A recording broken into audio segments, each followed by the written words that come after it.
pas en route. Can you guys hear me, please? Okay.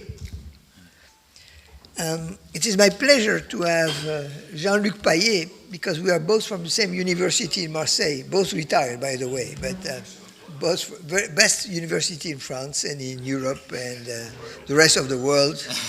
Number one. In the world. No, 0 Nobel Prize winner. So we'll be the next one, the two of us. So Jean-Luc is a specialist of quantum mechanics. So when he talks to me, I don't understand a word. But I hope you will understand, because he will give you a class, a lecture on the basics of physics. So it is my great pleasure to give him the mic, and maybe you will understand something. I hope I will. 1, 2, 3. Is it good?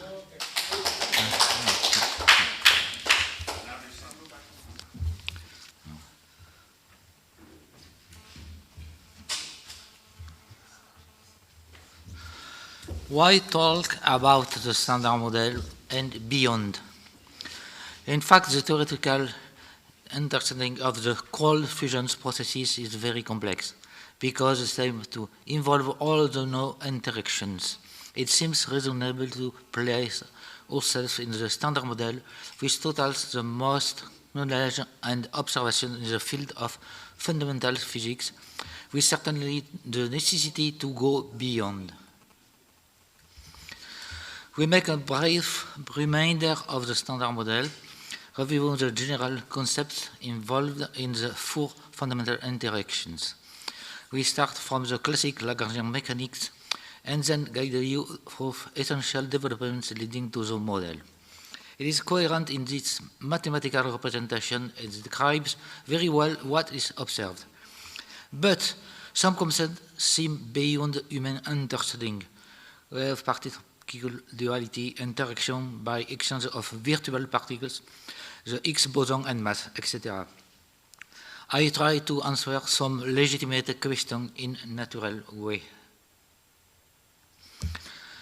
The general frame in particle theory is the following. A formula called Lagrangian involves potentials which generate dynamics on moving objects. Noether's theorem provides conservation laws from symmetry properties of the Lagrangian. The symmetry is the transformation of parameters, leaving it invariant. In particle theory, we look for transformation of potential called gauge transformation. Then we deduce by Noether's theorem invariant physical quantities such as currents or charges. Here we consider fundamental interactions where potentials act on matter made of fermions by means of mediator bosons. We formalize this by Lagrangian. Finally, we combine interaction and conservation law to build a convenient gauge theory for the interaction. First, the Lagrangian of classical mechanics. The question is, what's the minus sign between T and V? The answer is often, because it works. Of course, it's not satisfying. Here I give a personal justification. If we look for the natural dynamics of a body subject to a potential, we just have to consider Newton's third law. From it, we can easily deduce T minus V must be stationary along the path taken by the body. Pas quelque chose pour éclairer là. This is a justification. So, little calculus.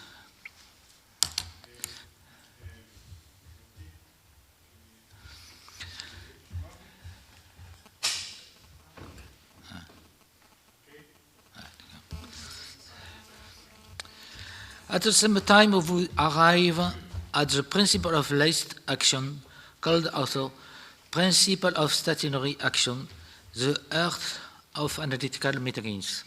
We deduce Euler-Lagrange's equations of motion. In the given example, we can easily fall back on Newton's second law.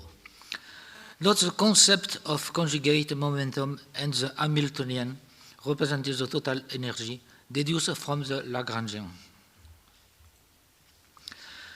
Einstein said Noether's theorem is a monument of mathematical thought. Few people know Noether was a woman, Emmy Noether. We give examples in classic mechanics of conservation laws associated with symmetries.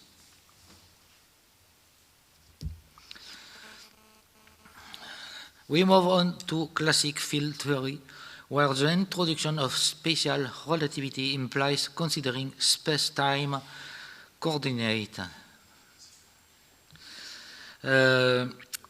We introduce new abstract object, the fields, function defined in all space-time.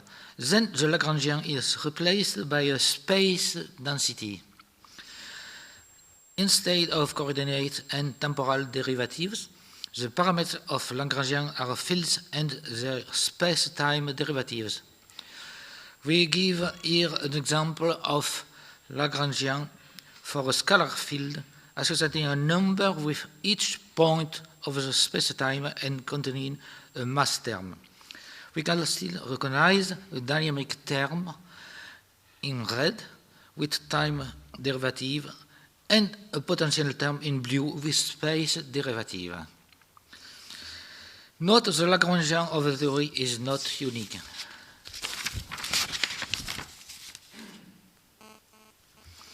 With quantization, we pass an important step. The first one is quantum mechanics, where quantization concerns the value of physical parameters, energy level, state, etc., associated with quantum numbers. Moreover, the dynamics or the presence of a quantum object is represented by a wave function. The algebra of commutators with the concept of conjugate variables come from analytical mechanics. See in the slide 4. Recall for a quantum object the probability density of presence is given by the square of its wave amplitude. Measurable physical quantities are represented by quantum operators. Commutators applied to the operator are used to specify properties like the possibility or not of simultaneous measure for two physical quantities. Note the calculation formula of average value of an operator, very important. Then the second, the bad called the second quantization leading to quantum field theory. In fact, we quantize the number of particles in quantum state of field. Operators are defined on the field and field operator. But then the wave function involves operators for creation or destruction of particles. Commutator can be applied to fields and fields operator, but only for boson fields. For fermions, represented by spinor solution of Dirac equation, we have to use anti-commutators because of Fermi-Dirac statistic. Note the very important concept of vacuum expectation value of a quantum operator involved in a spontaneous symmetry breaking and for defining interaction protractor, to see at slide 5. Moreover, note the theorem. The Noether's theorem is related to quantum fields to obtain current and charge conservation. Now we look at interacting fields. We consider the first historic interaction theory, the quantum electrodynamics. It describes interaction between fermions fields driven by electromagnetic fields. The mediator bosons are photons. We can see the Lagrangian for free Dirac spinor. Next, for electromagnetic field, here. And the interaction Lagrangian with psi spinor and a 4 vector potential. From a specific gauge, we deduce a covariant derivative to build a Lagrangian invariant for the gauge. We can recognize a dynamic term in red and a potential term in blue. Here. QED is the basis of all the QFT. The standard model has been able to predict many phenomena with great accuracy. QED is a witness of choice, where the fine structure constant and the magnetic moment of the electron was predicted with a relative accuracy of 10⁻⁻8. In quantum field theory, the goal is to calculate the amplitude of state transition for given interactions. A perturbation method can be applied in QED in form of series of operator products, where the successive terms give result of increasing accuracy. But direct calculations by hand are very tedious. Then Feynman genius led to diagrams to represent interaction. In fact, it is a graphic coding of interaction. It is not a reality.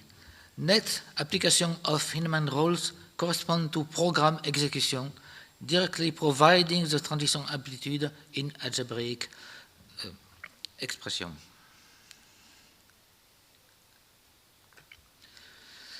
Here we give example of log-place diagram. There's an example of Baba interaction where two diagrams code the possible interaction between an electron and a positron. M is the algebraic expression of total amplitude of transition obtained by means of Feynman rules. It contains all the involved operators and propagators parameterized by momenta.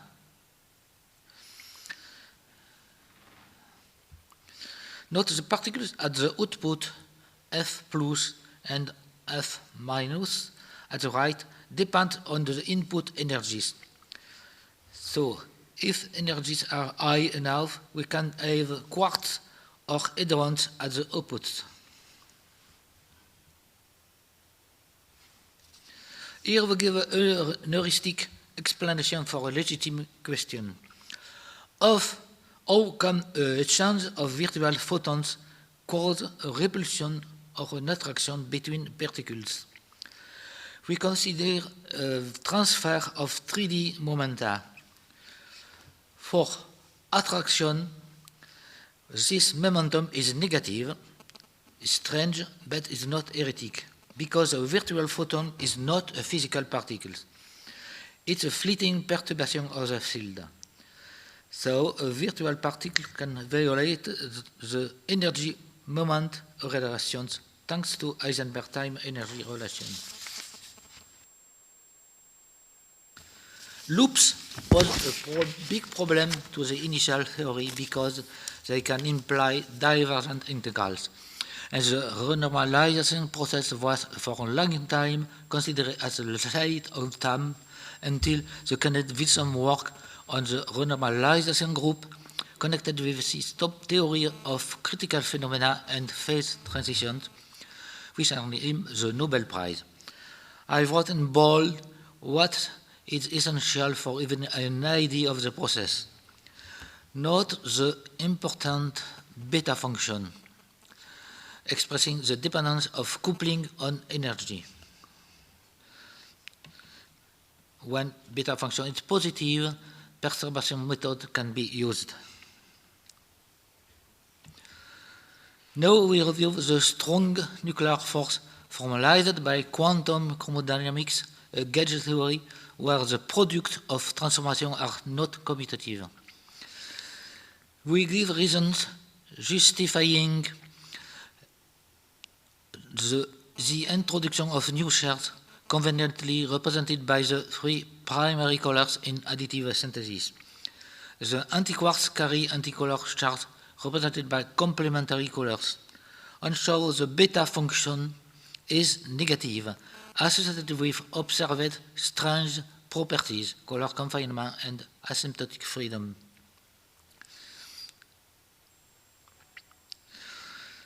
interaction between quarks is mediated by gluons, which carry color charge to one color and one anticolor.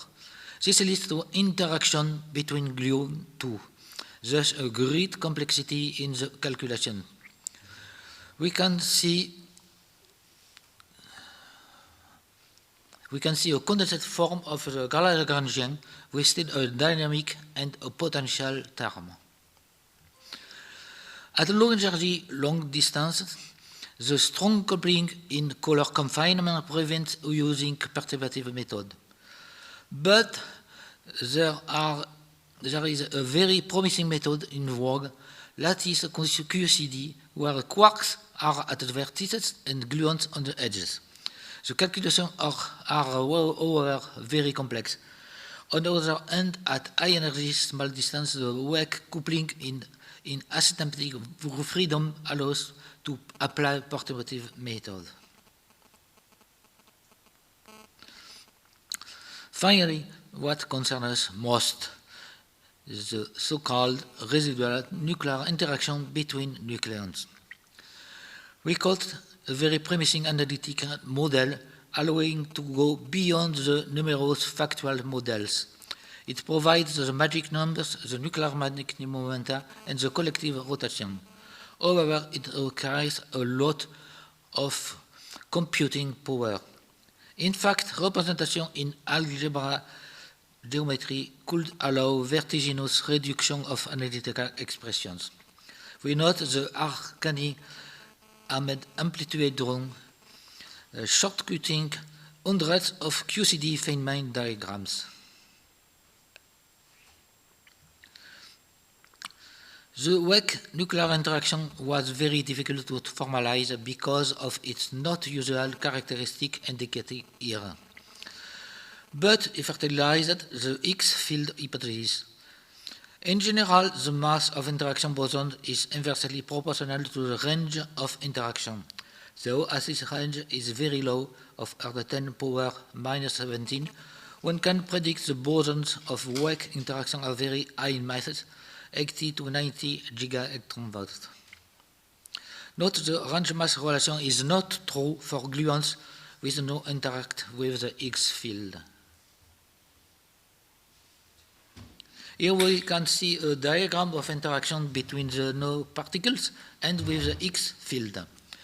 The last sentence about mass is an essential property of X field. We pass quickly on the gravitational interaction with the equation of general relativity obtained by the brilliant intuition of Einstein. Here. The equation can also be deduced from a Lagrangian of differential geometry in a very simple form, but very complex calculus. We note the most famous attempt to quantization, string theory, and loop gravity. We finish by going through the most interesting part, the open or almost solved problems. The experimental success of standard model invites us to continue to use it to enlighten new research, for example, on the cold fusion, were then led to complete the standard model by new concept and scenery. Many experiments are currently programmed. We note the EMC effect with some attempt of explanation. A modification on nuclear mean field because of fields of neighboring quarks, or temporary formation of pair of nucleons. Two pairs of about light hadrons that seem to be almost solved by lattice QCD. Not also the constituent or dynamical quark model invoking a spontaneous quark symmetry breaking in QCD. Here is a large list of various unsolved issues. I'll still have a look.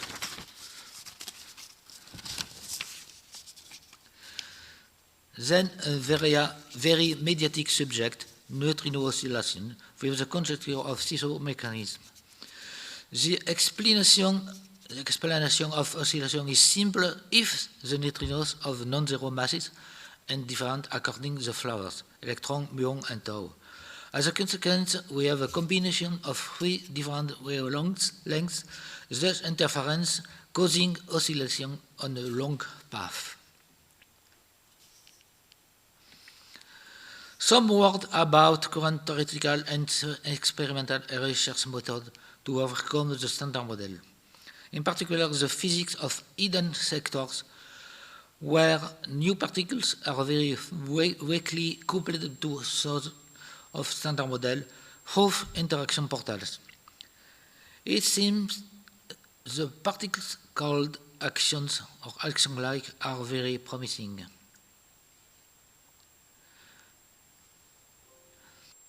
Now some idea of the method of portals using Lagrangian of interaction with particles beyond standard model. Dark photon, dark neutrino, and also the model of actions portal. For the fun, an overview of the Lagrangian for standard model, very condensed in only one page. The lines correspond with gauge bosons, dynamical and mass terms, also the term of standard model. Here some references easy to find. We note near the bottom this, a very interesting recent study about reality under the quantum wave function. Thanks for your attention.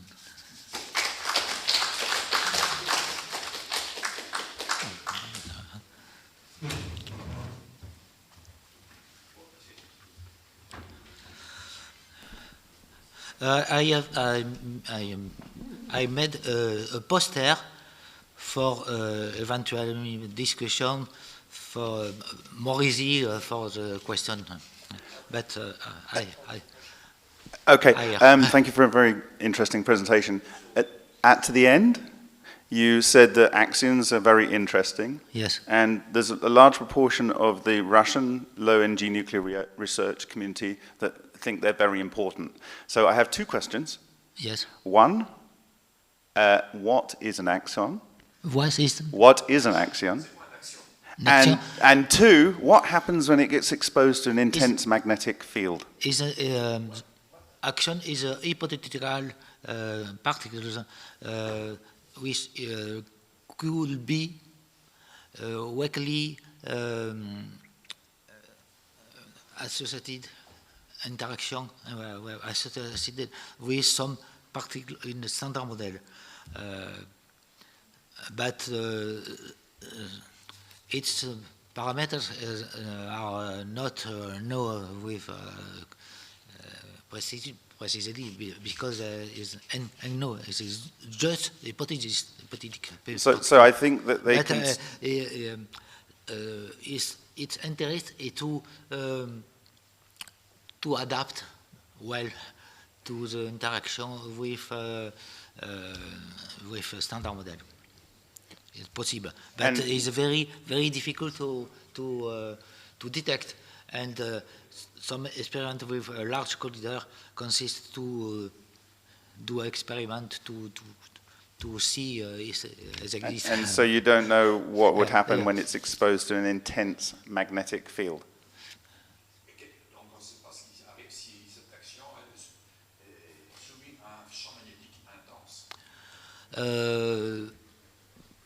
Possibly.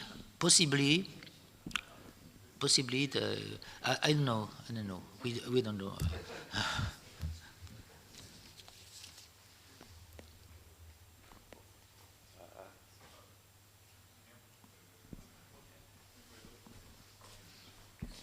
Oh, thanks a lot, Jean-Luc.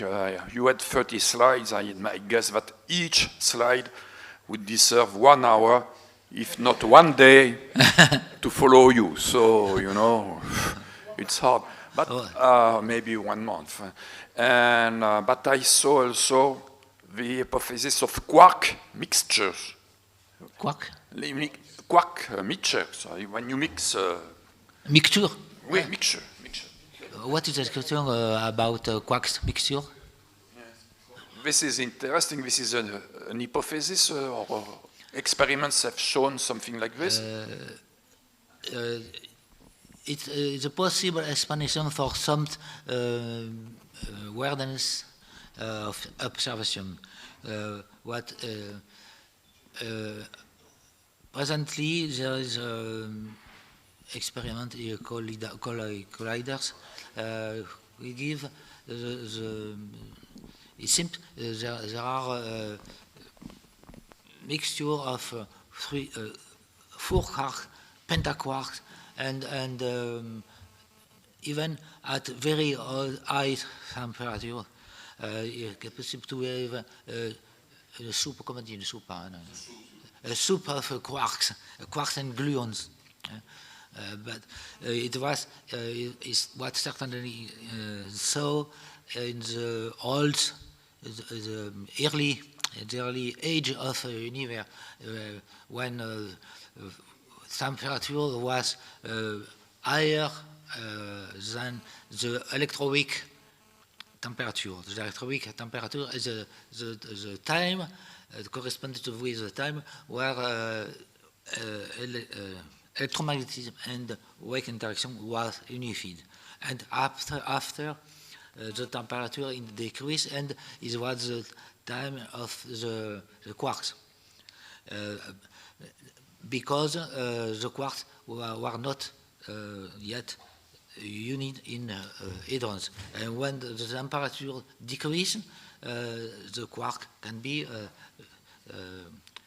bound good. But in general, that is a real problem. It's to understand why all the particles, the stable particle,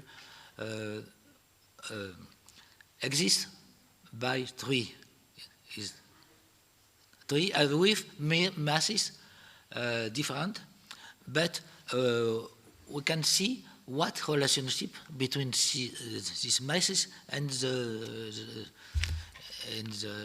family of the particle is not ordered. Is puzzle. Because Father, Son, and the Holy Spirit. Yes.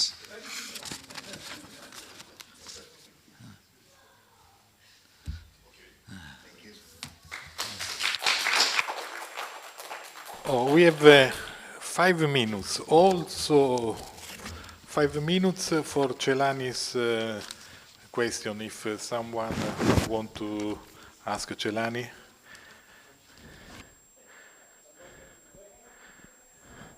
Yes, go here.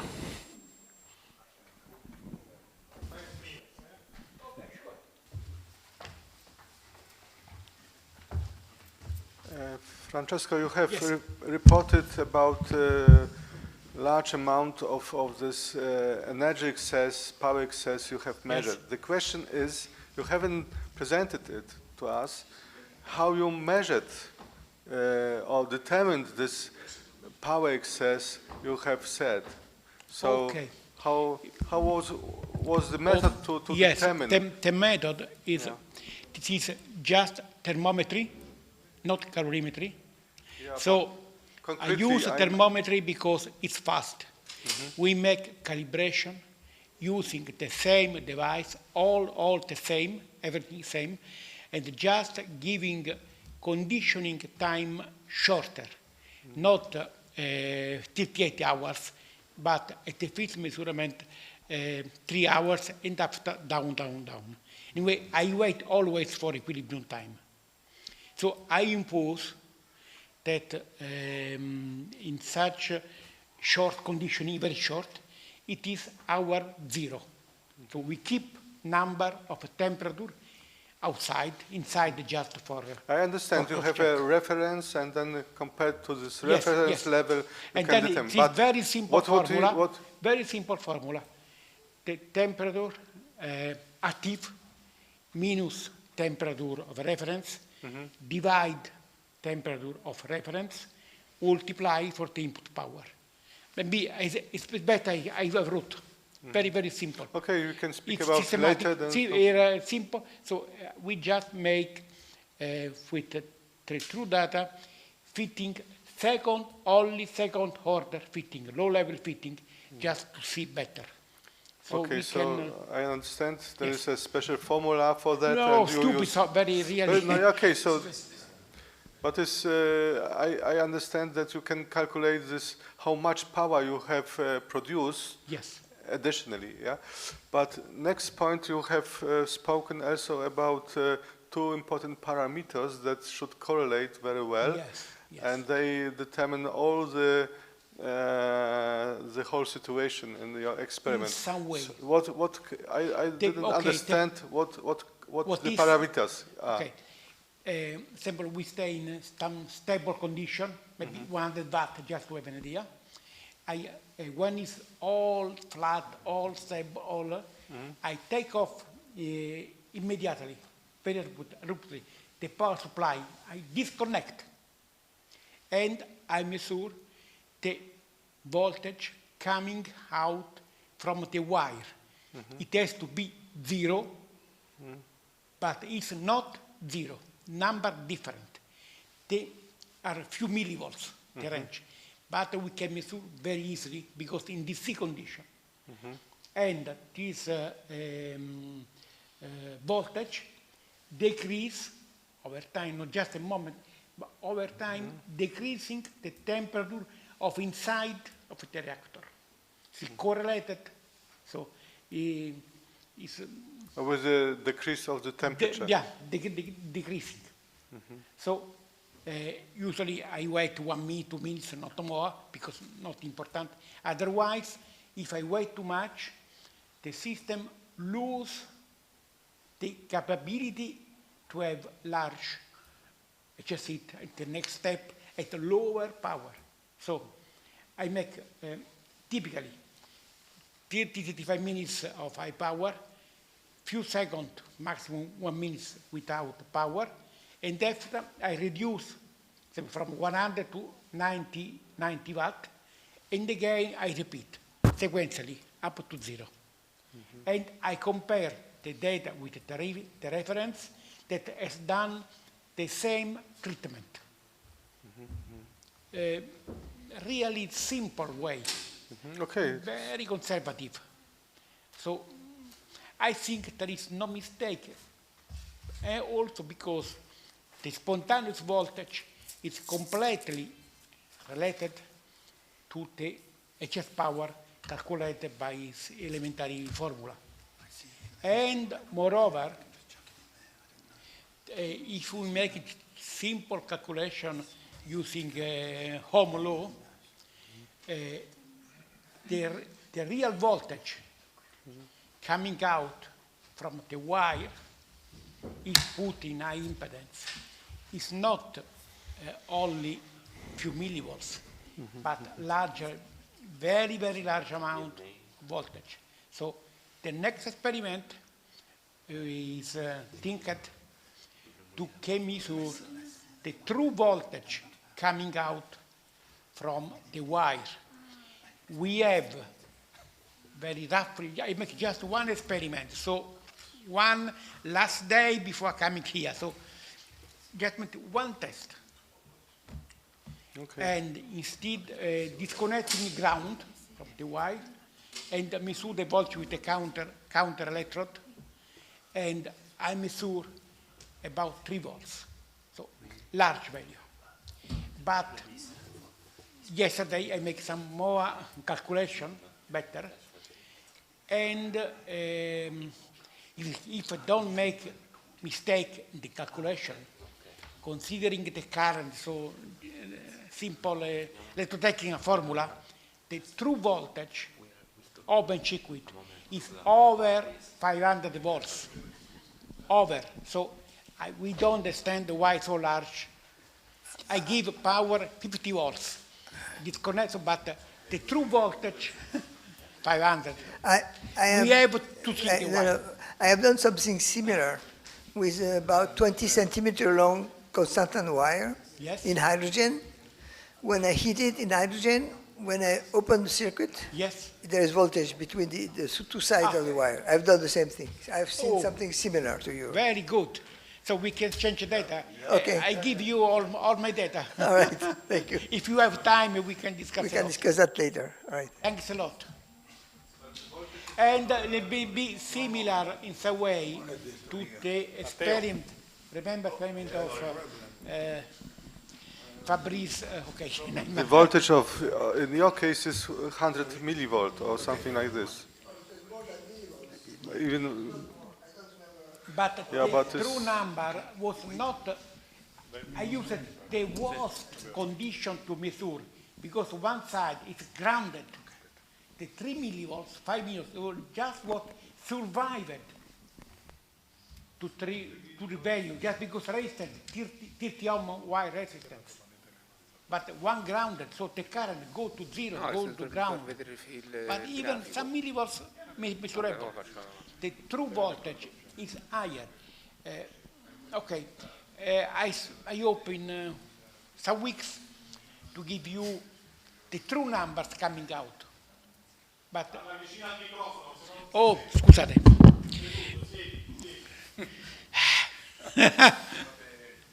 Okay, I keep energy. The true number, I have indication that the true numbers coming out from the wire because calculation, the technical calculation is of the order of over 500 volts.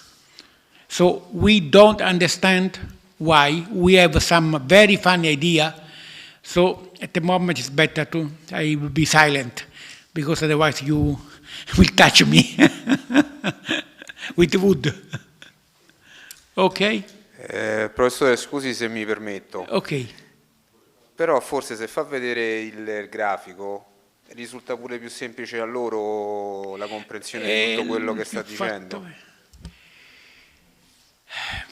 Vediamo un pochettino. Ah, ok, troppo tardi, ok. Ah, è spento. Vabbè, faccio vedere con la...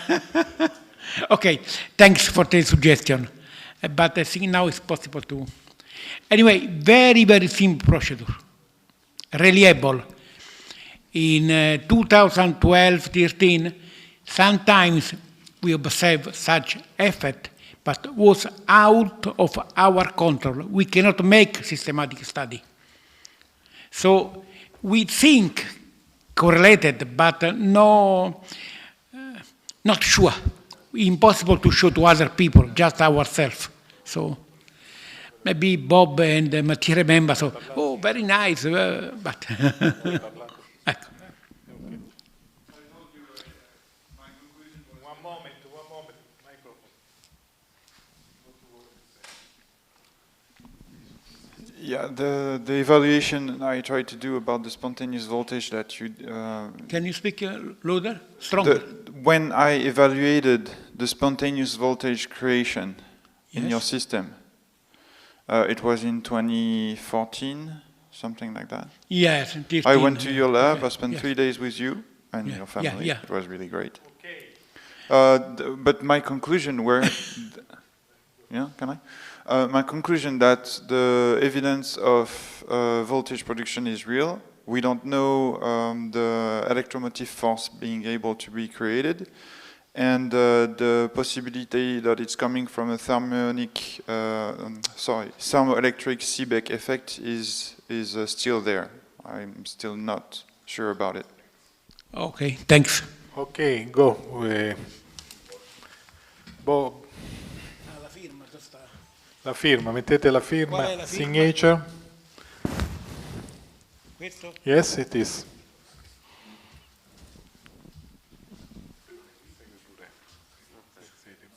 Non davanti alla telecamera.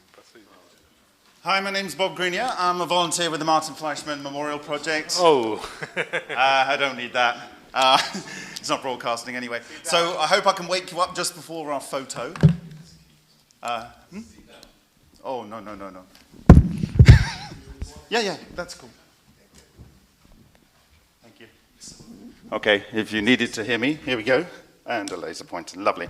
So this presentation I'm calling LENR in a Can. It's a series of 2 presentations that I will be doing, and I'm calling it Near Instant Transmutation of Tungsten Using a Maser Gas. Now I have about 67 slides to go through, and I've lost another 6 minutes out of the 30-minute slot I've got. So I'm going to say this very fast. It will be on YouTube, and you can slow it down 2 times and watch it as many times as you need.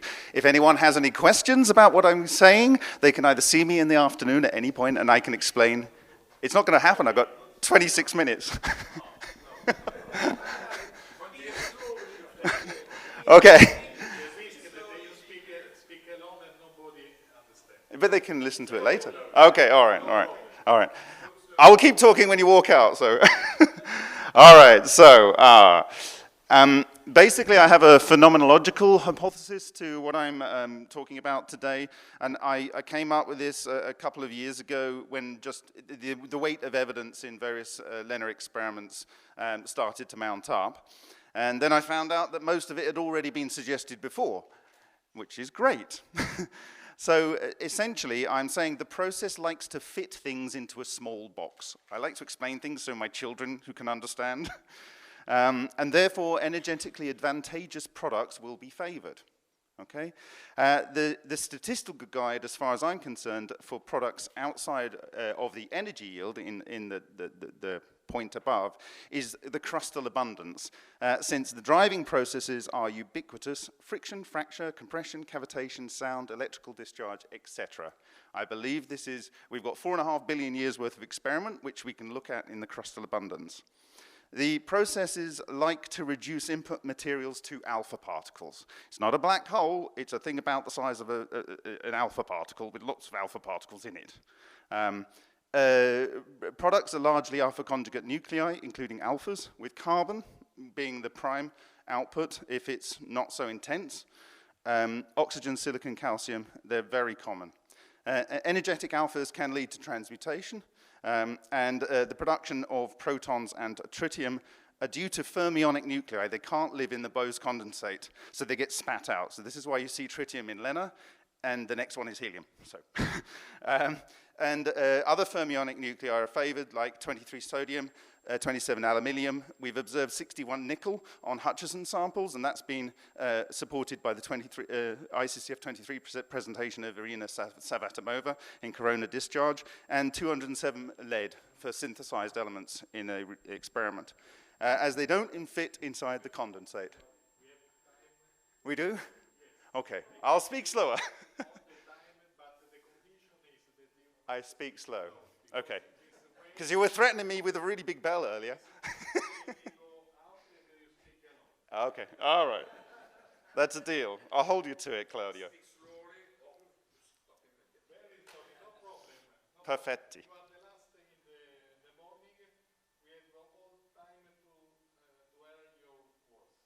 Wonderful. Thank you for your time. Okay. So I'm not the only person to observe this. Leclerc observed this at his company Nanospire with his partner, where they used both laser cavitation, induced cavitation, and sound induced cavitation, and they saw stellar synthesis all the way up to uranium and transuranics, which then fissioned back, and they got the radioactive products. This is what you can do in cavitation. If you want to kill yourself, do cavitation LENR experiments, okay? Particularly hydrosonic pumps. About an hour exposure nearly killed him and his partner. And it was calculated by Alexander Shishkin in his cavitator that the flux of strange radiation would kill most humans in 1 hour. It won't kill you immediately, it'll be a little while later, but the emissions are that intense. And so you can see in the right-hand side are various strange radiation tracks and exotic vacuum object impacts that he observed, and sometimes he observed them at a great distance from his apparatus.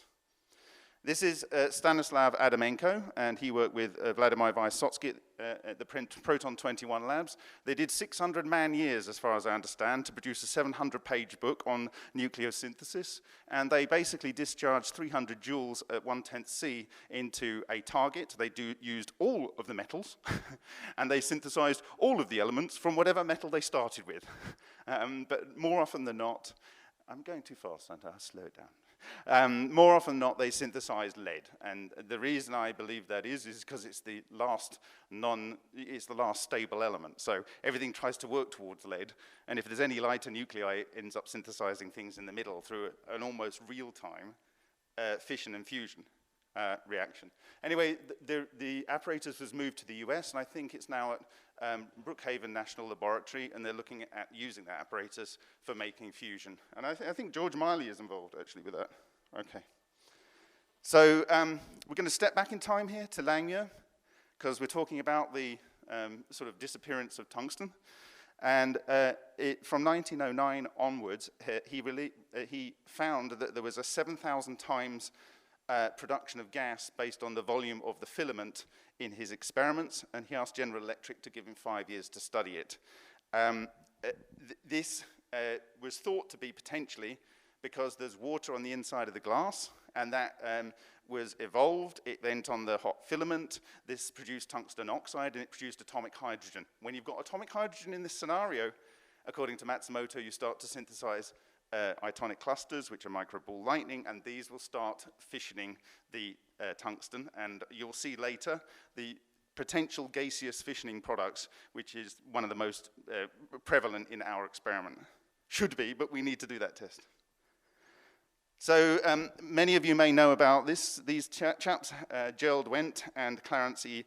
Irion, I don't know if I said that right, and I apologize to them. But essentially, they took metals and they exploded them, and they thought they observed, particularly with tungsten, the production of alphas. And this is very interesting because you'll see a repeating pattern here. Positively identified was the strong yellow line of helium. The appearance of helium and the absence of hydrogen is interesting for two reasons. In the first place, it seems to dispose of the objection that helium arose from the gas remaining in the wire.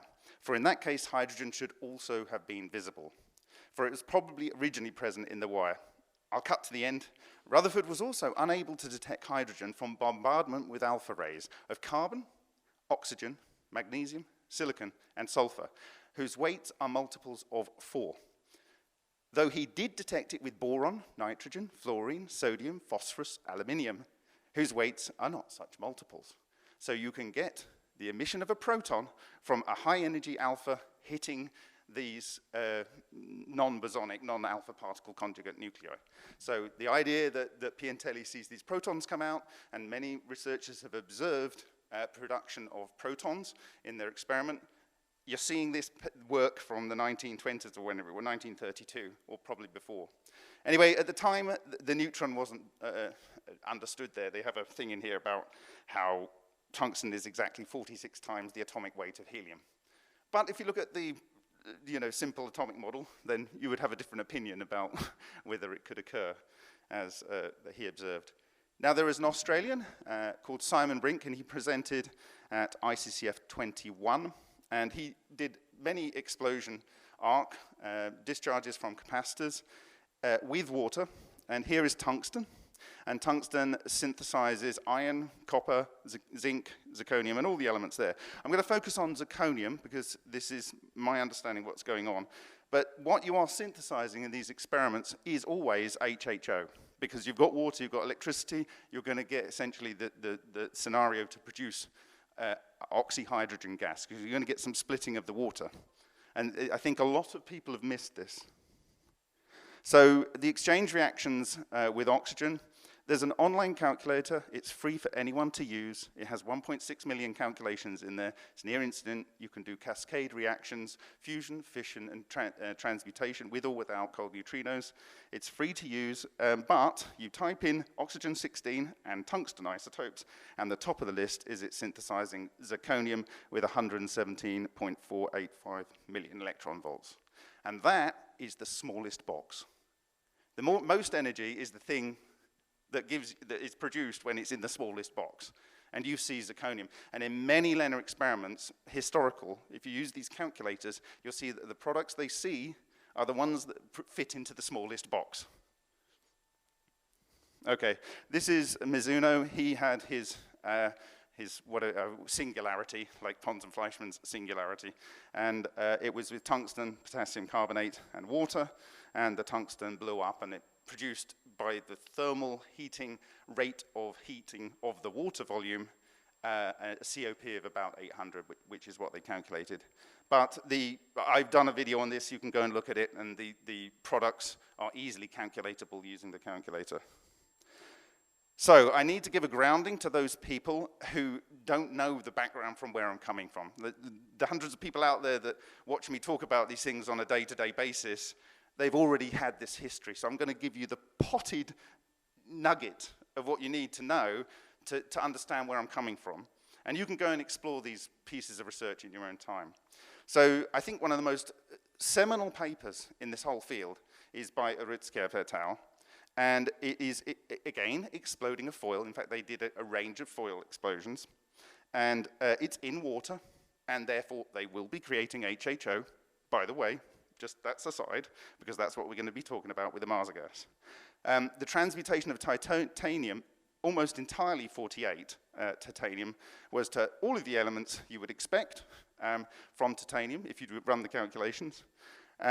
They produced ball lightning, which you may or may not be able to see here. Oh, no, here, this is a ball lightning above the reaction chamber, okay? And the Soviets in the 80s worked out that they could transmit vast amounts of electricity along 8-micron wires to like 25 kilowatts of light bulbs from a Tesla apparatus. And other people have replicated this phenomena. And actually Matsumoto did a paper, I think, in 1994 about a new type of electrical current. And he says that the ball lightning travels along the wire, but then it gets excited and it comes out. The interesting thing is the ball lightning, after a few milliseconds, I think it is, it decays into smaller units, which are themselves self-organized. And so that's worth bearing in mind. And then he also detected monopoles, or pseudomonopoles, by using iron 57 foils at 0.7 meters from this enclosed explosion. And the fine constant, one had a north pole on it, on the back of it, another one had a magnet with a south pole on it, and they had a control in another room without a magnet on it. And the control showed the normal NMRI signal, and the one with the N and the S respectively had opposite signals by about the same amount. And then the other thing, they observed strange radiation here, and they observed what we call condensed plasmoids, to give a nod to Winston Bostick, who first named them. So in this one paper, you have something that is doing transmutation. It is effectively fast electrolysis. It is producing ball lightning. It's producing magnetic monopoles. It's producing strange radiation. It's producing condensed plasmoids. This is an absolute no-brainer if you want to understand what's going on in LENR. And it's an easy experiment. Sorry? Well, blowing a piece of wire. Oh, the iron 57 is not hard. Can we have questions at the end? Sorry? Well, it's well defined. And that's not the case for many experiments out there. He later went on to discuss the failure of the RBMK 1000 reactor at Chernobyl as a production from the turbine 4 producing a vast quantity of magnetic monopoles as it did back EMF, and that went into the water, and this caused the observations, particularly the observation of the odd glowing. And he cites this as oxygen, which is highly paramagnetic. In fact, the colder it is, the more the magnetic susceptibility is. Anyway, so it binds to the oxygen, and it changes the energy levels in the oxygen. And this was observed also by Xu and Zhu during three-body alignments. It changed the spectra outputs of elements. Okay, so I haven't got time to go into it. You can go and read it in your own time, but it's also a very good paper. Okay. Then the third grounding one is Bogdanovich et al., and they've been doing what's called plasma flow discharge experiments. So you have a water flow here, and they do the plasma through it, and they create various amounts of ball lightning in the various colors that you get ball lightning. He also gets toroidal forms, as well, and some are white and some are black. And the amazing ones are the black ones, where you can see the plasma discharge behind it, and even the hole through the toroid, but you don't see the actual, it's just a black thing. So he found that in these experiments, which they've been doing for nearly 20 years, when Shishkin's group at Dubna started observing these things, which they call J radiation after Barkla, who couldn't explain them, having done characteristic X-rays. He spent the rest of his life trying to work it out. These are magnetic monopoles. So you've got probably a north and south coming together here. It's not a coincidence that he ringed this one. And I'll tell you why, because so this is produced from this plasma flow discharge, and so you've got a mixture of them all flying around. In the second experiment over here, they used a beamline, high energy electrons, into a conversion target, producing gamma and beta particle, gamma and X-rays. Then they went through a strong magnet to get rid of the electrons. And so you've got a shadow there from the X-rays and the gamma rays from the conversion target. And above and below, you have the monopoles, okay? And the interesting thing is they've highlighted the fact that on the one side of the magnet, you've got two coming together back to back. This is not a coincidence that they've done this. It's what I call an Easter egg when we used to do software programming. Okay, so Perovskachov was able to, in an experiment with taking water in a sealed container and having a 0.4 Tesla magnet underneath it, he was able to collect these things from standard sunlight. He thought they were a new type of photon, but anyway, they're not. And I don't know what's going on with that, but anyway. So they have the same structure. So this is, you can do this experiment, and he used a laser to stimulate the production of them, having collected them for 10 days by putting like a Petri dish into the sun with a bank of 4 Tesla, 0.4 Tesla neodymium magnets underneath. And he observed this on standard sort of black and white photographic film, and also inside the film. Okay, so that's the Bogdanovich one, so you can see I haven't got any of the Shishkin ones, but this is my hypothesized structure for it. And essentially what you're seeing is like the slice through of the mushroom. And in fact, when I read Perovskachov paper, which I discovered later, it was like he calls them mushrooms in Russian. So Bogdanovich, again, this is unbelievably significant as well, because Ken Shoulders said that the plasmoids can hide in metals indefinitely. They can be reactivated, and they can be blown up at a long time later. And what they've done, having seen all this other work, they decided in 2018-19 to try and see if they can record the plasmoids post-experiment. And this is published, it's peer-reviewed, and you can see up here, this is a toroidal plasmoid. It's traveling across the surface, I think at 10 microns. This is 2 days after the discharge, right? And when I talked about this on my YouTube channel, some guy came to me and said, oh, we're in the military, we were seeing these things on electron beam interactions with aluminium landing gear, and to cut a long story short, they were still there 2 months later. Now, that might seem a long time, but we managed to reactivate them in the line reactor 9 months later to produce X-rays. And then I told that to the Russians. They said, that's nothing. We did it 18 months later, and we just put it into sunlight with a bismuth salt that they did. So these things do stay long, and hopefully tomorrow I will show you one under the SEM, and it's like a little spaceship. It's just fantastic, and I need to investigate that further. What you're seeing over here is a cluster. So they like to cluster together, and they orbit around their own orbits, and they orbit around the collective orbit. And this can either spin around on the surface, or it can roll on the surface, interacting with the surface and leaving tracks. But they hypothesized that this is the basic structure of ball lightning, and I would agree with them. And I hopefully at the end of tomorrow you will agree with me agreeing with them. Okay, so I have to say Ken Shoulders here, because it's quite important, because people don't think. Feynman finally gave in and said, yes, it can do it, but people instinctively say electrons can't cluster, because some textbook told them to. So anyway, now electrical engineering does not let charge disappear, but it does in this multiple toroidal form. You see, an EVO is a cluster. It's one way of thinking of it. It's of electrons. And you know, and physics says, yeah, well, you can, this is from an interview, but basically he's saying, effectively, these particles are like a condensate of electron charges that then just only express the single charge. And he was able to get 10 to the 23 charges to express a single charge in a large thing at like solid densities. And for me, that explains the black toroidal structure in the plasma flow discharges that cannot transmit light. It's like a solid electron cluster. So it's basically the light can't go through it. It enshrouds stuff, and this is going to be important as we go through this presentation and the next presentation. It enshrouds stuff. This is all written in some of these things on the web. When it enshrouds things, it can allow them to disappear. It does make atoms disappear in my laboratory work. Well, that's interesting, you know, because when they disappear, I can transport all this stuff through to somewhere else, and it reappears there.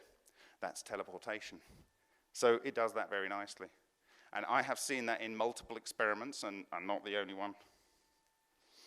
So this is talking about the fact that there's these rules that are made, but when you look at the experiments and you do them repeatedly, it's impossible that these things have to be conserved. Something is going on that allows what you can actually observe. So this is just comments on that.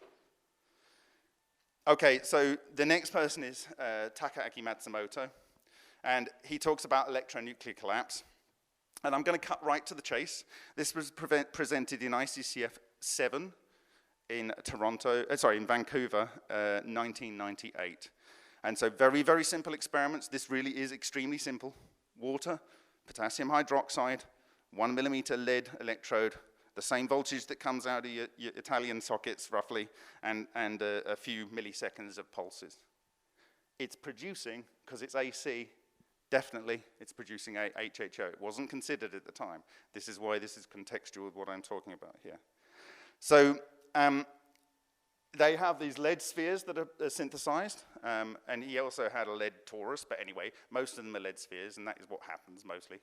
And out of the pole, you get a plume of carbon. Again, this is the sphere at the bottom here, and this is the massive plume of carbon that's coming out of the sphere. And if you can imagine, you've got 204, 206, 207, 208 nucleons in there. That's all 12 or 13 or 14, yeah? Probably not 14, because it doesn't like to produce anything radioactive. The thing is that in these experiments, there is absolutely no carbon in the starting material. None at all. Light water, lead, potassium hydroxide. And they tend to produce, this is a carbon plume coming out, and they produce hollow balls. And I will show you one that we've seen in a completely different system that looks pretty much identical to these structures with the hollow ball. And he produces lots of carbon films. And this was his conclusion in 2001. He concluded his work in 1999. He was a nuclear scientist all his life and tried to find ways to deal with nuclear radiation. My three-ring traces, these are strike marks of ball lightning, were products of those simultaneous explosions. Here I have to apologize to the readers for insufficient assignment made in a previous publication, that he thought it was quad neutrons that were in there and they collapsed and they produced the energy. He says it was made clear by later experiments that clusters that collapsed were atomic clusters that could have a diameter of hundreds of micrometers and involve much more nuclei. Very amazingly, it was also found later that the ring products consisted of conventional elements, mainly carbon, not dependent on the collapsed materials. This process is what we call nuclear regeneration. So he has this thing called the NATO model, and this is his image here from Fusion Technology 1993. And what you see in here is what he calls the dough ball center. And he said right from the outset, I think in 1990 or 1991, that this was a mesh that was containing positrons, electrons, and neutrinos. And this collected nuclei, and it fermented them. That's what NATO is, like a dough ball, and you ferment it to come up with the other atoms that come out of it. But he later realized that they can, if they get too intense, they can just collapse, and you get complete destruction of the baryons, and they come out into new elements. So why am I saying this? Because in the apparatus you see on the right here, this is a vibrator, and it's vibrating at 179 hertz. But I wasn't going to accept that it was just that low frequency, so I brought a hydrophone here, and I had a 384 kilohertz mic.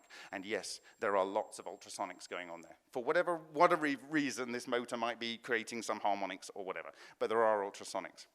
And on the plates, we found a number, this is a selection, of these structures. And I have to thank Dr. Felix Scholkman for putting this graphics together for me. And they're of the same order, scale of structure, and they have this mesh going on. And in fact, ours here look more like the drawings in his paper from 1993. So it's not fair to talk about HHO without talking about Yul Brown. And specifically his work on radiation remediation. So I'm going to read this here. The most startling claim by the inventor in the press is that the gas produced in his process can reduce nuclear and toxic waste to harmless carbon. Using a slice of radioactive americium, Brown melted it together on a brick with small chunks of steel and aluminum. Those two elements are very important for the process. After a couple of minutes under a flame, the molten metal set up an instant flash. That, for me, is when it gets to the point of coherence, and nothing in this planet and this universe can deal with that. When it's at that level, all matter collapses. After a couple of minutes under the flame, the molten metal set up an instant flash. Brown says the radiation destroys the radioactivity before heating and mixing with other metals, blah, blah, blah. And that was in Clean Energy in 1991-92. This was demonstrated to politicians. I think it was at Caltech, and it was replicated because the environmental health came in and said, you've just thrown a radiation all around the room. They couldn't find anything, and they did it there in front of, he did it then again in front of him. But there wasn't any sufficient analysis. But I hope by the end of this presentation, you will be able to accept that what he observed is a real thing, and you can do it.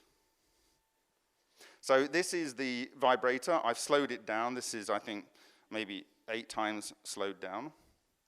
And it's normally titanium plates, but sometimes for his transmutation, he plates them with palladium. Okay?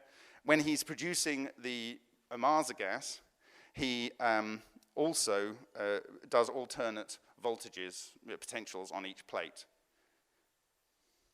Here is the marks. Now you might think, oh, they're just some rust spots, but I can tell you they are where the nodes of the cavitation are focusing their energy, and it's incredibly fault tolerant, this technology. It doesn't really matter very much how you make the plates, because they've got resonant modes that way, they've got resonant modes that way, and they've got resonance modes that way. And somewhere in this huge parameter space, it always finds somewhere to settle. It's wonderfully beautiful in that respect. And you will see this structure in Matsumoto's work, and this is a hydrodynamic vortex. It's 2 together, and they produce like a half soliton, and you get intense compression at the center, and the products you can't come out, you can see this torus it's even got the twist left on it as it died. This one's just impacted. But we've seen this in magnetohydrodynamics, and I'm going to show you an example when we expose Amarza gas onto the tungsten. These are the other structures that we observed on the vibrator plates. This is not one producing HHO or the Amarza gas, but each of these were observed by Matsumoto. Not so much the strange radiation track down here, but these are the ring traces equivalent to Matsumoto's observations. And this is when a ball lightning comes in and it sits halfway. And what you are seeing here is the double layer. This is the coherent, from the coherent matter out to the end of the where it can affect the material, 50% in. And tomorrow I will show you how this rips matter apart. It's spectacular when you see it and recognize it.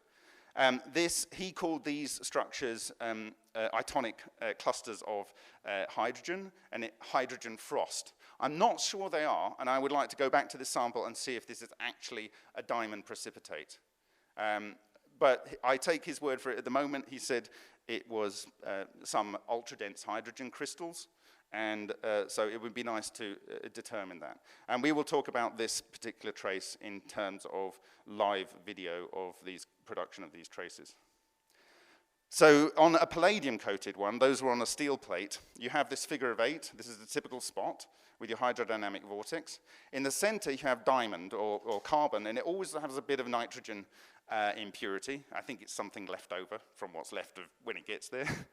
And then you see here, you have the red in this vortex here, these vortices, is magnesium, and that is double carbon. And the blue here is chromium, which is double magnesium. So at the core, you have carbon. On the outside, you have double carbon. On the outside of that, as the pressure gradient changes, you have quad carbon. This is some indium foil we put into that vibrator that you just saw for 10 minutes. I wanted to see if the exotic vacuum objects, these toroids, impacted it, because it's a very soft material, and if there was any transmutation. And yes. And you can see, maybe you can't, but in the center, it's got calcium in the center. And then around that, you've got silicon. And around that, you've got iron. And then cesium was in the electrolyte. The indium is the material it was on.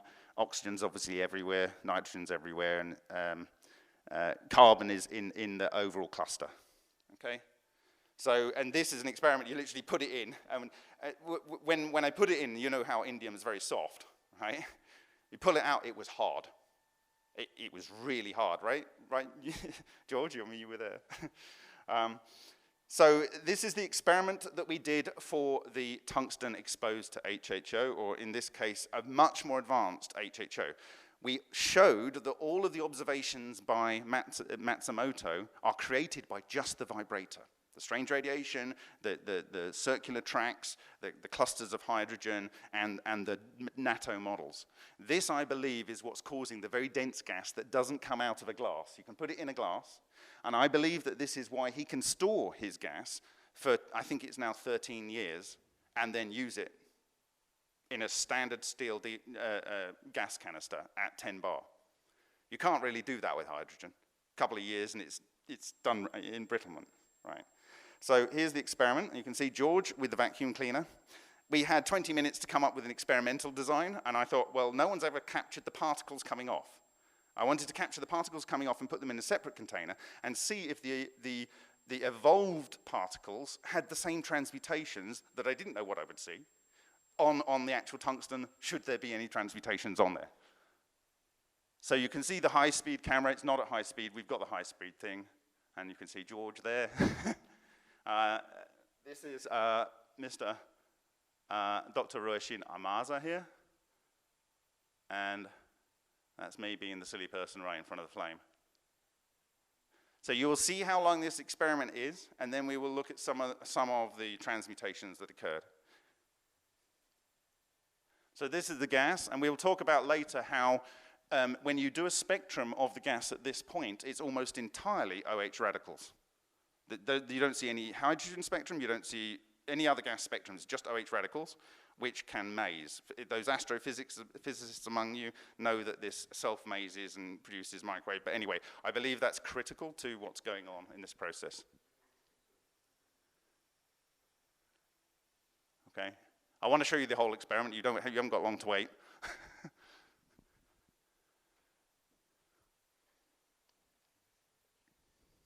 Okay. So it's pretty much over.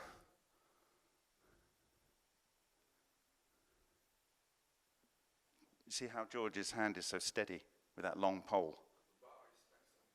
The bar is thoriated, 2% thoriated tungsten. Okay. I wanted to have the radioactive element in there to see if it changes, because Parkhomov says it doesn't affect alpha decay nuclei. Yes, it's a standard welding thing. So there we go, that's the experiment over. You can all do that one. So at Tokyo University, I think in 2003, they analyzed the gas, and you can see there was 0.28% atomic hydrogen in there, even after it's been stored for a long time. But it also has this 0.8% of hydroxy radical. And note, it's not just that. If you have the water going on the material, or the hydroxy radical, and the oxygen is taken away because you've got it now hot, and it goes to tungsten oxide, you then got atomic hydrogen in there. So it's synthesizing atomic hydrogen when it's interacting with the metal through the oxidation process, in part, just as was observed by Irving Lamure from 1909 to 1914.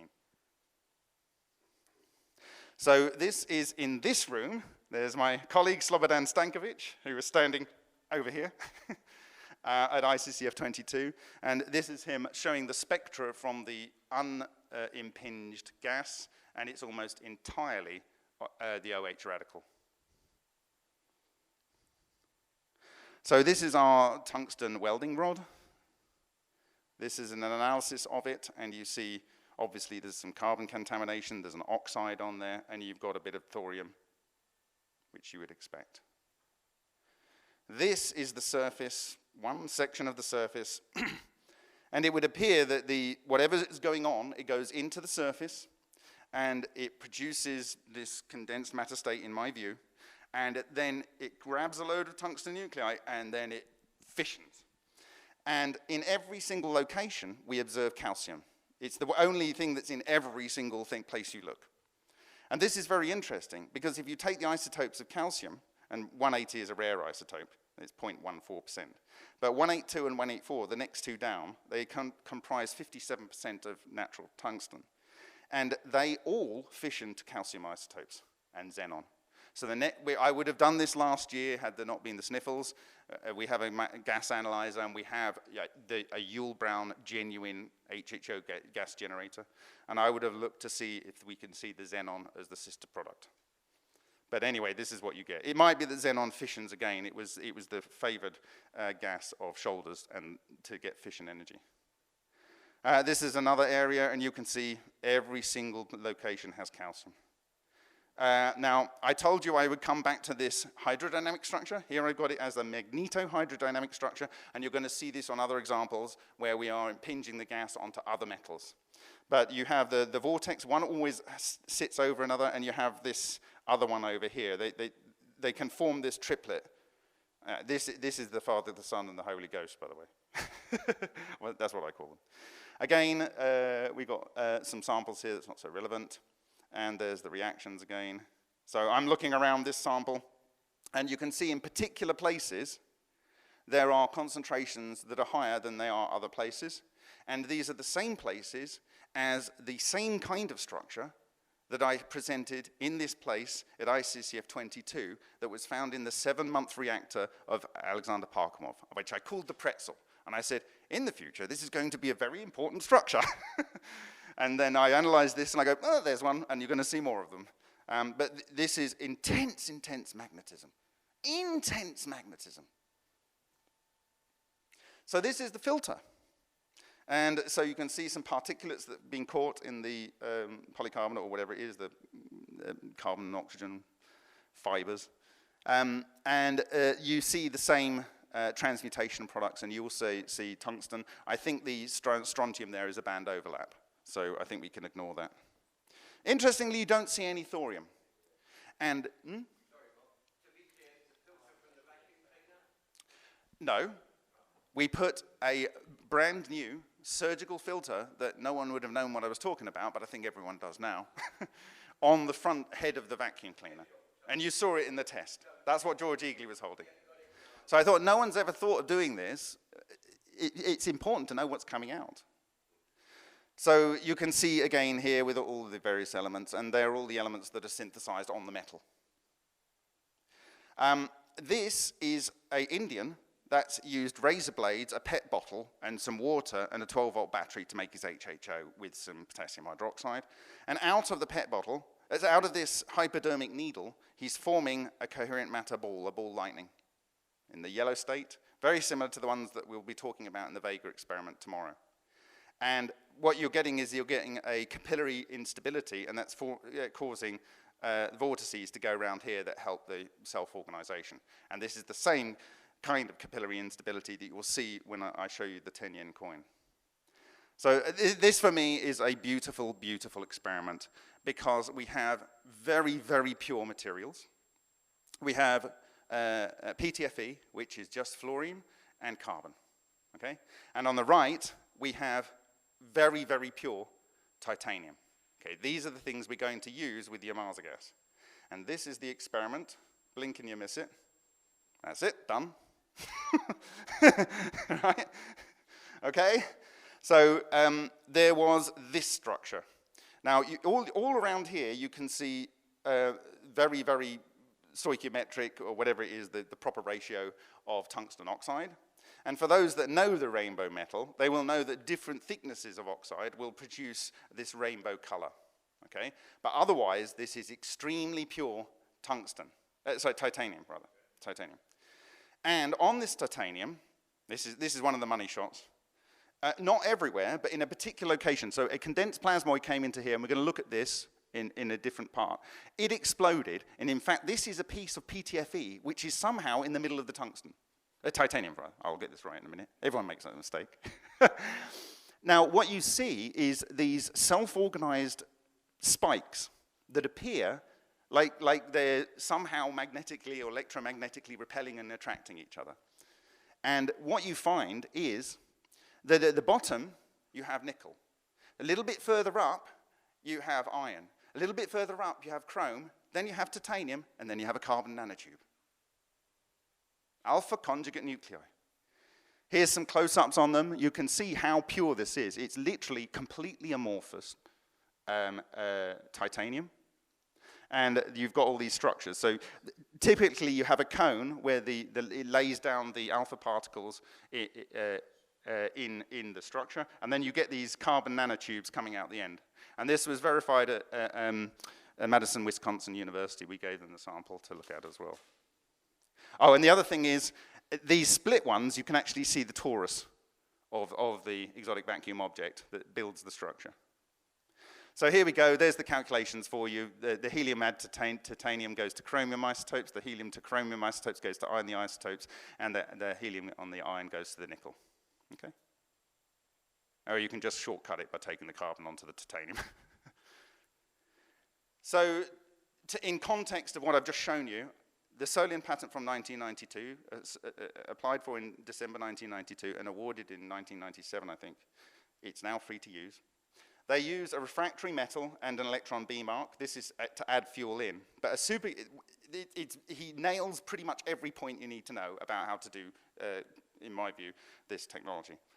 A superconducting nuclear condensate is a magnetic liquid metal nuclear fuel that generates energy with the generation of coherent radiation. Under conditions of nuclear phase transformations in the mass of the initial product, the combination of electromagnetic, gravitational, and nuclear reactions into it. This unifies the forces. This is how you cause the proton decay. Synthesis of elements from helium to iron and other heavy elements, in particular carbon, written in 1992. From research that was conducted during the Soviet period. In particular carbon, nitrogen, oxygen, potassium, calcium, sodium, aluminium, magnesium, silicon, and iron. These are the synthesized products. It does not matter what element you start with. He chose zirconium. I think that's a good choice. It's basically a low vapor pressure element that you need to use, because that causes, basically the electron beam comes in, it causes electron bunching, that produces coherent electrons, they form the solitons of opposite magnetic charges, they cluster together, form the NATO model thing, and that collapses the material. So, the Celani patent says this: the physical processes in the substance are similar to those that occur in the superfluid, superconducting nuclear plasma of neutron stars. And there was a guy that stood here, and he calculated that the pressure inside the torus of an EVO is equivalent to a pulsar, which is a type of neutron star. Obeys, I'm sorry, I forget your name, I apologize to the person when they watch this. Obeys the laws of Bose condensate and acts as a classic coherent wave. We're going to be talking about that tomorrow. Therefore, it is detected spontaneously without chemical etching of the nuclear fusion product due to the implementation of coherent, ultra-fast explosive crystallization. It consists of many fragments and dispersed areas in the form of ordered clusters of microcrystals which are separated from each other by voids. This is exactly what you saw in that 6-second experiment. Exactly. So what do we see? This is the other section. So you can see where the plasmoids come in. It's got the plasmoid trail behind it, and this is the head. And when you look at this, this is how beautiful this experiment is. Because what you're seeing here is fluorine, sodium, aluminium, phosphorus, chlorine, so on. What are you seeing there? You are seeing alpha conjugate nuclei starting with a base of fluorine. Now, this experiment, this is where we saw none of these elements at all. We just saw titanium, pure, and then nickel, iron, chromium, titanium, and then a carbon nanotube, right? And then over here, we see, starting with the fluorine that it captured into the exotic vacuum object, into this ball lightning, we then see the alpha conjugate nuclei starting with fluorine as the base. And so you can see it closer up here, and here are the reactions. It stops here if you don't have neutrinos. And you can, this is the next experiment, and bearing in mind, you have the eddy currents, the magneto-hydrodynamic structure. This was George's selection. Well, actually, blink and you'll miss the experiment. There you go. So what you just saw there is exactly what Yul Brown was doing when he was remediating the waste. Now, what does it look like? You see the ring structure here, and this is carbon when you look under it, and it's taken away the carbon in the shape of the magnetic monopole.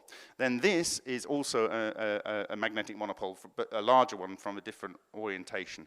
And it pretty much exactly matches the Aalto University theoretically predicted structure of a Dirac magnetic monopole.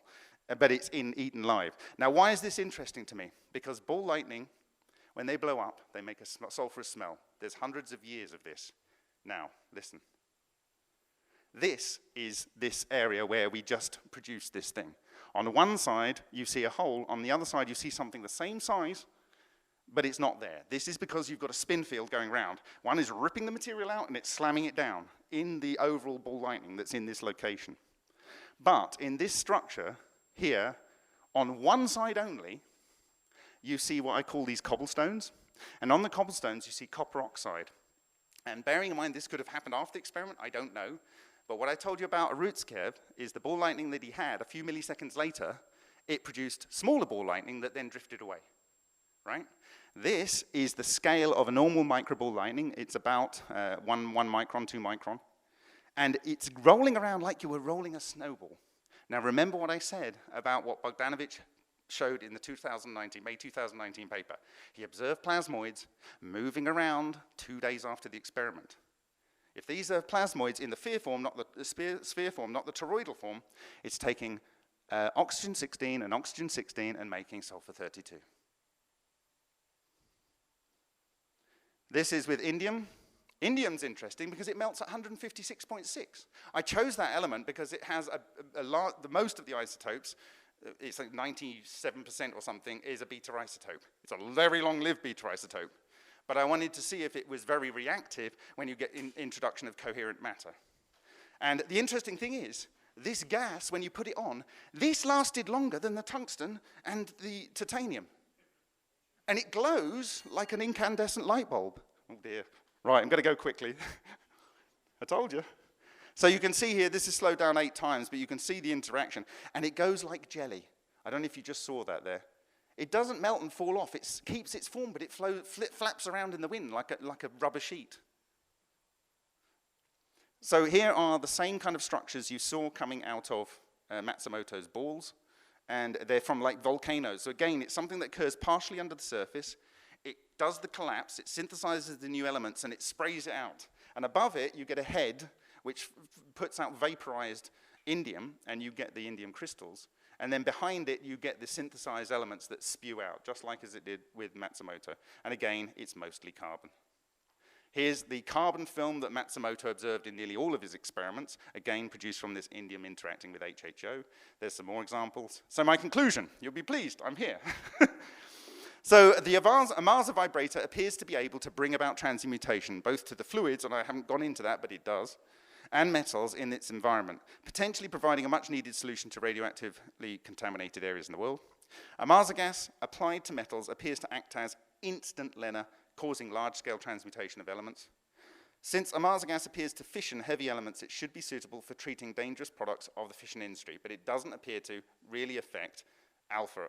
The thorium gets left behind, and we've replicated that 2 weeks ago.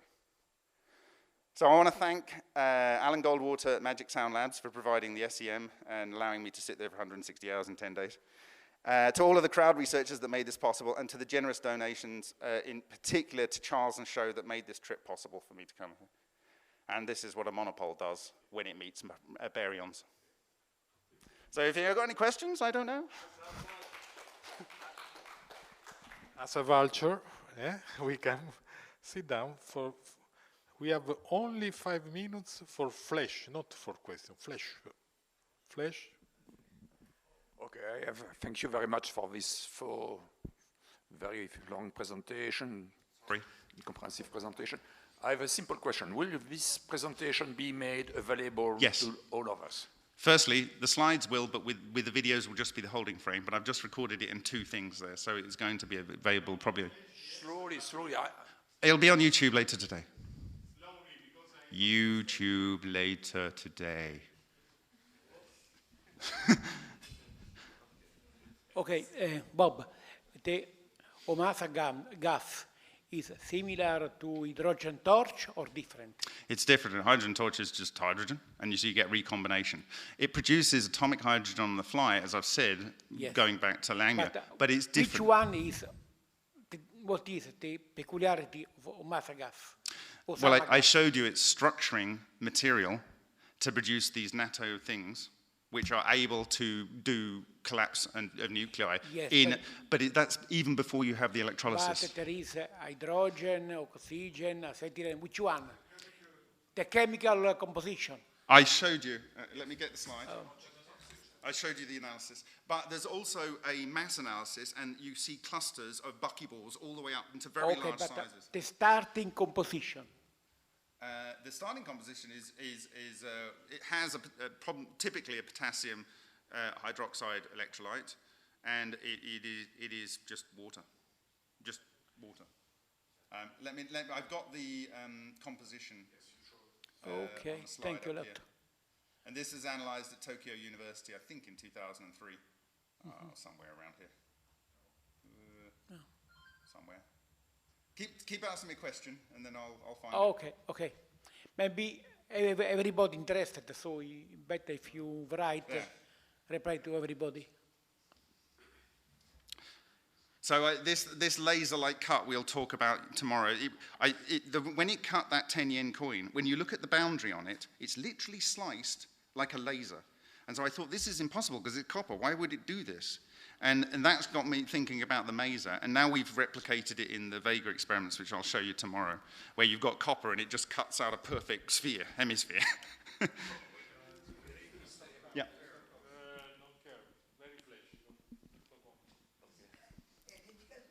No. In fact, HHO will burn like a gas. Some people get what they call the heavy gas. So if you pour the gas in here and you leave it for a day, a proportion will still be in there. The difference between a Marsa gas is because I believe it's doing everything that a Marsa showed and other people have showed by creating these clusters, which he calls electron, positron, neutrino clusters that are able to bind things together. You get more of the heavy gas, and it's the heavy gas that do the work. Interestingly, some HHO researchers say that they get a flash of the good gas to begin with, but they don't later. And I believe that's because of dissolved oxygen. Now, if you have his vibrator plates, the oxygen that's evolved at one electrode adiabatically compresses and goes into being dissolved oxygen. So it permanently keeps producing the good gas in a way that a static system won't. Or will do less, because the cavitation itself produces some vibration. A question from a layman here. Mm-hmm. You said that when ball lightings blow up, you then smell sulfur. Well, I like a sulfurous smell, yes. Sulfur smell, Yeah. okay, sulfur smell. You've got the world's expert in ball lightning, by the way, there. Okay, so that was it, thanks. So there's a spectrum. Sulfur smell is, something different than... Yeah. There's a spectrum that's it's on Wikipedia. It's the only spectrum that's public, and they observe silicon, they observe calcium and iron. And if you do the maths and you start with nitrogen, if you use 2 nitrogens, you get silicon. If you fuse a silicon with a nitrogen, you get the calcium, and then you get the iron. And that's how it's occurring in my view. There's the Abraham-Dennis model, which they say it's coming out of the ground, but the ball lightning in Hessdalen forms in the air. It's never touching the ground. Yeah. Yeah, Bob. Glad you've been so far without being suppressed. You wait till tomorrow. No, well, you know that in Portland State I did hours and hours and hours, like thousands of hours of SEM, analysis on the electrolysis of palladium on heavy water. And we were seeing these carbon blobs everywhere, literally. You will. You can see in the thesis I've done, after loading for a couple of 12 hours, a big palladium chunk covered with carbon. I did ultrasounds on it, and you will see. Go back to my thesis. It's everywhere. It's already here. And Thank you. Yeah. And also, you in May 2013, you observed the formation of nanodiamonds on Francesco Celani's copper nickel wire, and there was no explanation for that. But it's easy, and when you see tomorrow, you'll know how it occurs. So, as I understood, you want to explain your results by alpha-induced nuclear reactions. No, that's part of it. No, one of them. Yeah. The question is, what is the origin of this helium that you want to have for nuclear reactions? The first question. Another question is, or maybe a comment. It is only one. Yeah, we have still time. There is no problem. No, there's. You should distinguish between monopoles, magnetic monopoles, okay, which are elementary particles, and monopoles, which are just construction of the current loops. This completely different situation. These current loops are already discovered and this very convincing and published many times, but it is not necessary reason for nuclear reactions, or transmutation.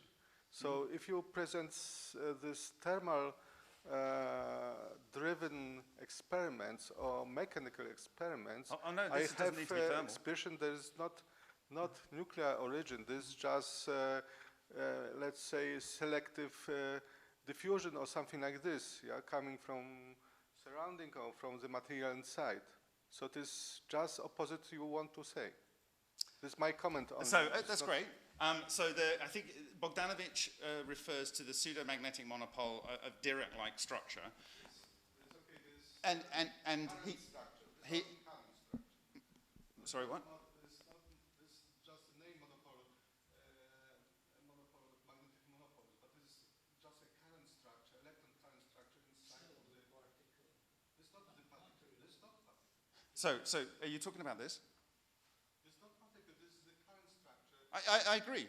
So how it's described is you get a vortex and it self-aligns, and you'll see this in our experiment, but on a very large scale. You get one this side, and they try and arrange like that. But they're macro structures, so you don't have to imagine and do equations, you can just see it. But they go down into a vortex, and they cohere at the point up there, and that just happens and happens and happens, and then it's like a propeller, some spray out the top. And what you end up with is you have either a north or south strong beam here and a suppressed beam up there. And so it's a pseudomagnetic monopole. It acts kind of like a monopole, but it's not like a pole that's magnetic charge and things come in from every angle. It's like that mushroom there. And it comes in from, there's more pole down here than there is up there. And there's a guy who worked for Lockheed Martin, sadly he's departed, Boyd Bushman, and he created he got a patent for a macro analog of this. So if you create a north facing in, north facing in, north facing in, north facing in, north facing in, like a cube as a basic structure, but one face doesn't have a pole on it, you'll get a beam of north energy coming out in that direction. So that's how you can kind of think of it as the structure is formed. And with the polar thing, you get two forms of the solitons, and they produce a flux loop. And I will show you tomorrow these flux loops and the synthesized elements in them. Okay, good. After the lunch, Bob, to thank us for our patients. Yes, thank you. You must make a photo of group. Okay. After lunch, in front of the hall for a group photo. But now, lunch downstairs. Okay, thanks. Thanks.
As I described, you observe all of the structures just vibrating.